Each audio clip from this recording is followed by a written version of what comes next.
भवन के सामने पप्पू यादव ने जिस प्रकार से सनातन धर्म पर अवहेलना की, अब जरा आप सोच करके देखिए कि कैसी बात है। हमारे यहां एक कहावत है कि कुत्ता पालो बिल्ली पालो, पर यह भ्रम मत पालो कि नेता और सुअर इनमें कोई भेद होता है, कभी नहीं। याद रखिएगा, बिहार में लालू यादव की सरकार थी, तब चारा घोटाला हुआ था, और आज उस चारा घोटाला का समर्थन कहीं ना कहीं पप्पू यादव करता है।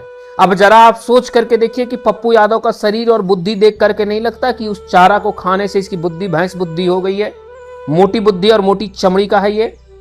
एक कहावत है ना कि लठ का बोली जो समझता है ना, उसे बोली से मत समझाइए, पहले लतियाइए फिर समझाइए। ये वही किस्म का आदमी है।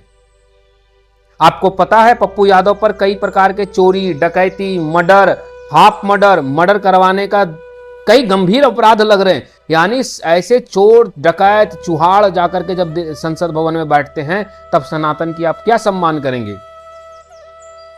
अरे जो अपने बाप का सम्मान ना करे, स्टेज से धक्का मार करके उतार देने वाला को अपना आइडियोलॉजी यादव भैया कह करके जो पप्पू यादव बुलाता हो, उस पप्पू यादव को आप क्या कहेंगे?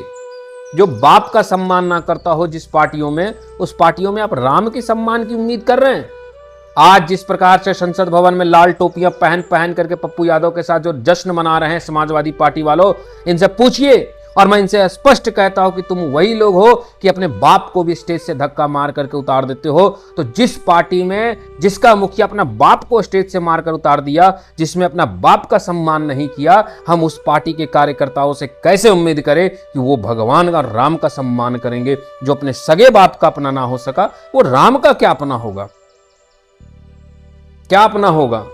अब तुमने कहा आज जो दिल्ली में इस प्रकार से ये कर रहे हैं, संसद भवन के सामने नंगा नाच कर रहे हैं और पूरी दुनिया देख रही है, इनसे पूछिए कि क्या इसी प्रकार से जब मौलानाओं के द्वारा घपलाबाजी की गई, वक्फ बोर्ड के द्वारा चोरी की गई, जब मदरसा एक्ट के द्वारा टेररिज्म फैलाया जाता है, जब पत्थर पहन करके आतंकवादी बने जाते हैं, तो क्या आप टोपी पहन करके, कुर्ता पैजामा पहन करके आप यही सीन दिखा सकते हैं पत्थर और टेररिज्म करते हुए?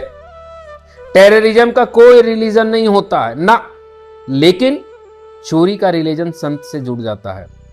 और पता है इसमें दोषी मैं संविधान और गवर्नमेंट को कहीं ना कहीं मैं सुप्रीम कोर्ट और देश की भारत सरकार को मानता हूं इसके लिए कि अब तक इनको लठ पड़ करके लठिया और इनकी हड्डियां दोनों टूटनी चाहिए था, अभी तक इनको एक थप्पड़ नहीं पड़ा है, ना इन पर एक धारा और FIR लगेगा। इस निंदा कानून तक एक भारत में नहीं है। कब लाएगी सरकार इस निंदा कानून, मुझे समझ नहीं आ रहा है। अब सोच करके देखिए कि क्या इसी देश में चारा चोरी हुआ तो ये क्या चारा खा करके दिखाएंगे? बैल बन करके चारा खाएंगे संसद भवन के सामने?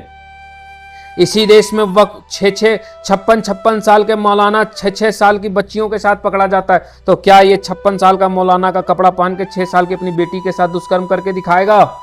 क्या ये पप्पू यादव से पूछिए कि क्या ये बकरी के साथ जिहाद करके दिखाएगा? क्या दिखाएगा?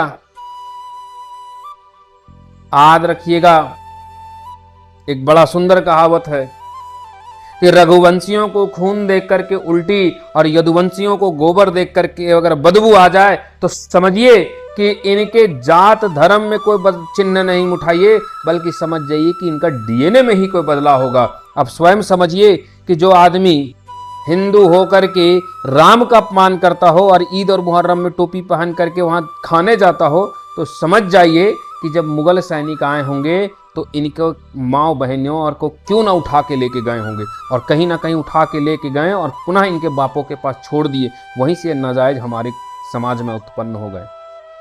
हम बोलना तो गलत नहीं चाहते, लेकिन क्या करें, लातों के भूत हैं, ये बातों से नहीं समझेंगे।